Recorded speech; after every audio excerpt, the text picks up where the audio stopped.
تیرا مجھ سے کیا کام ہے؟ میں نے کہا سر یہ دیکھ لیں میں نے کہانی لکھی ہے. انہوں نے دیکھی لپیٹی یوں مجھے گلے سے لگا لیا, اسٹاف روم میں لے گئے. بولا بھائی یار تو بہت بڑا رائٹر ہے, مطلب جیسے استادوں کا. ہاں خیر وہ اسٹاف روم میں لے گئے, میرے لیے پانی منگوایا اور خود پڑھنے لگے. فہمی نا وہ دن تھا, یعنی کہ یہ زمانہ ہے شاید 77 کا, 76 یا 77 کا زمانہ ہے, 77 کا شاید.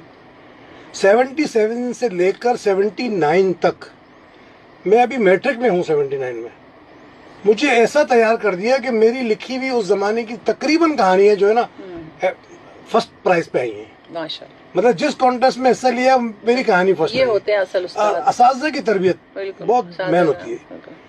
79 میں نے پہلا کالم لکھا جنگ کے لیے, روزنامہ جنگ کے لیے. 79 میں میٹرک کا اسٹوڈنٹ تھا. مجھے اتنی حیرانی ہوئی کہ یار میرا ایک چھوٹے سے نوجوان لڑکے کا مضمون سب سے اوپر ٹاپ پہ لگایا گیا اور آدھا پیج کور دیا گیا مجھے. یہاں سے حوصلہ شروع ہوتا ہے انسان. اب آ جائیں دانش پہ کہ خالد دانش کون ہے. جب میں نے پہلی کہانی ون کی نا تو اس زمانے میں اخلاق احمد کا نام آپ نے سنا ہوگا, سینئر صحافی ہیں جی. وہ انٹرنشپ پہ ایم اے جرنلزم کر کے اور مشرق اخبار میں انٹرنشپ پہ آئے تھے. اچھا. تو میں نے کہانی لکھی تقدیر اور تدبیر جو چھپ بھی چکی ہے, میں کتاب بھی لایا ہوں آپ کے لیے. یہ وہی کہانی ہے جو میری انعام یافتہ کہانی ہے. تو جب نتیجہ آیا تو میری پوزیشن فرسٹ تھی اور انعام میں کیا ملا, اخبار میں جو خبر آئی بڑی خبر تھی, 50 روپے کے پرائز بانڈ. اچھا یار اس زمانے میں 50 روپے کے پرائز بانڈ 77-78 کی بات ہے میرے خیال میں, 78 کی ہوگی شاید. میں وہ اخبار لے کر گیا استاد جی کے پاس, آفاق احمد صدیقی صاحب کے پاس.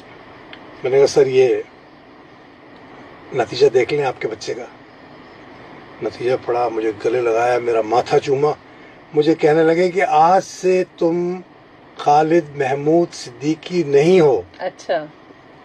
وہ خود بھی صدیقی تھے, آفاق احمد صدیقی.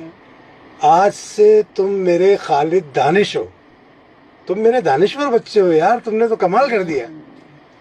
تو اساتذہ جب جس بچے پہ محنت کرتے ہیں اور وہ بچہ اس محنت کے رنگ لانے کے لیے جدوجہد کرتا ہے تو اساتذہ بہت خوش ہوتے ہیں. بالکل ایسے, بالکل ایسے. آج بھی استاد کی حیثیت اور مقام وہی ہے, ایسی بات نہیں ہے. استاد ہم اکثر لوگوں سے میں نے سنا ہے کہ یار پہلے کے اساتذہ کی اور بات تھی. نہیں, ایسا نہیں ہے. آج بھی ایسے.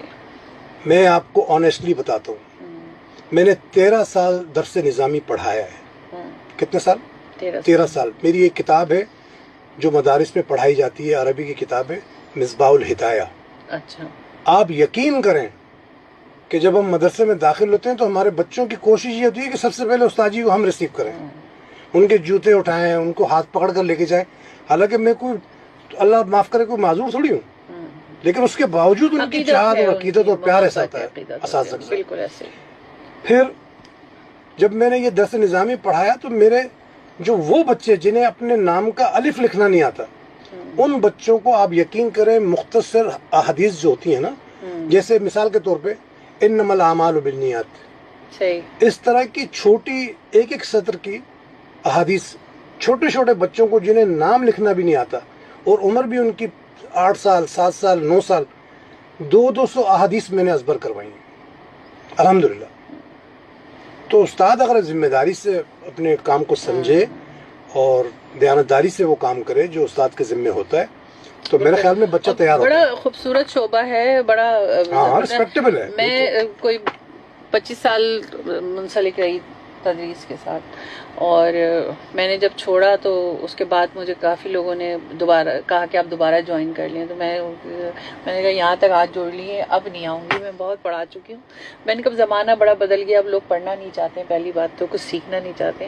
دوسری بات جو اب وہ ایک استاد کی توقیر اور وہ ہوا کرتی تھی اس میں بڑی کمی آ گئی ہے.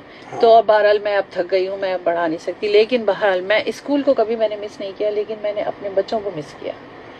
وہ جو آپ کہہ رہے ہیں نا کہ جب میں داخل ہوتا ہوں تو ہر ایک بچے کی خواہش ہوتی ہے. نہیں مطلب ہر استاد جو بچوں کے ساتھ دیانتداری سے پیش آتا ہے, خواہ وہ پرائیویٹ اسکول پرائیویٹ کالج کا ہو, وہ مدرسے کا ہو یا کسی بھی ادارے کا ہو, بچے کے ساتھ آپ کے شاگرد کے ساتھ آپ کا جو ایک تعلق ہوتا ہے، ایک ریلیشن شپ جو بنی ہوئی ہوتی ہے. دیکھیں یہ بہت اہم چیز ہے. اچھا میری چونکہ اپنا بچپن سے میری اساتذہ کے ساتھ بہت زیادہ کیمسٹری رہی ہے نا، تو مجھے ان کا طریقہ بہت پسند تھا. میں بچہ تھا، وہ جس طرح مجھے ٹریکل کرتے تھے، میں گیا، مجھے بٹھایا، پانی پلایا، چائے پلائی.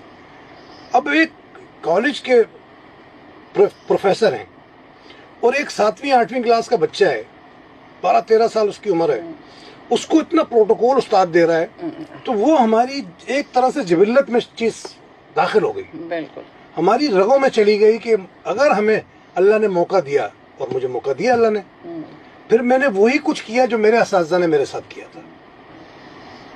یا تو یہ آپ کے اندر ایک خاندانی اثر رسوخ ہوتا ہے، یعنی کہ آپ کی خون کے اندر ایک تاثیر ہوتی ہے جو آپ اچھا سیکھتے ہیں، اچھوں میں بیٹھتے ہیں، اور پھر وہی اچھا آپ اپناتے ہیں، اس پر عمل کرتے ہیں. صحیح. میں نے ایک کال لکھا تھا، تو سب سے پہلے میں نے سار انصاری صاحب کو، جو میرے استاد محترم ہیں، انہیں میں نے سنایا. میں نے کہا کہ اہل علم کی صحبت میں دو زانو بیٹھنا خوش بختی ہے، بے شک اور ان کی عالمانہ گفتگو سے علم کشید کرنا سعادت ہے، بے شک. اور بغیر کچھ حاصل کیے ہوئے اٹھ کر چلے جانا کم بختی ہے. بالکل، یہ آپ کی کم بختی ہے اور کسی کی نہیں ہے. یعنی کم نصیبی ہے ہماری، نصیبی ہے، کم نصیبی ہے کہ ہم آپ خود بد نصیب ڈاکٹر آفتاب مستر کے ساتھ بیٹھے ہیں، سحر انصاری کے ساتھ بیٹھے ہیں، نصیر ترابی مرحوم ان کے ساتھ بیٹھے ہیں، زیب اسکار حسین بہت بڑا فکشن کا نام ہے، ان کے ساتھ بیٹھے ہیں. نوجوان نسل کا ایک بہت اچھا شاعر ہے آصف علی آصف، اس کے ساتھ بیٹھے ہیں. خالد معین بہت اچھا شاعر ہے. یہ وہ لوگ ہیں جو، کامران نفیس ہے بہت اچھا شاعر ہے لڑکا. ابن آس ہے کہانی میں.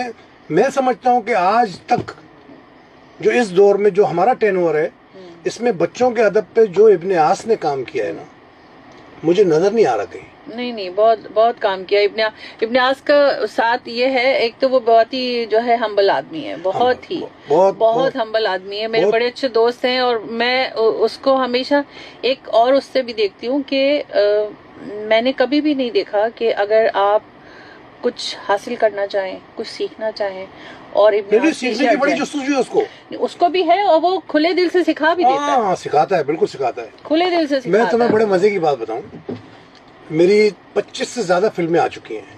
اچھا. ہاں، لکھ چکا ہوں، 25 سے زیادہ فلمیں لکھ چکا ہوں، اور ساری مختلف چینلز پہ جن لوگوں نے مجھ سے لکھوائیں، پیسے دیے، معاوضہ دیا. اور میرا اپنا بھی چینل ہے فلم کا، آئی ڈی فلمز کے نام سے. تو فلم کی طرف لانے والا، فلم کا اسکرپٹ سمجھانے والا، فلم لکھنے کا طریقہ کار بتانے والا، منظرنامہ کیسے ہوتا ہے، مکالمہ کیا ہوتا ہے، اس کا کہنا یہ تھا ابن آس کا کہ یار دانش تیری نثر بہت مضبوط ہے، تو نے ساری زندگی نثر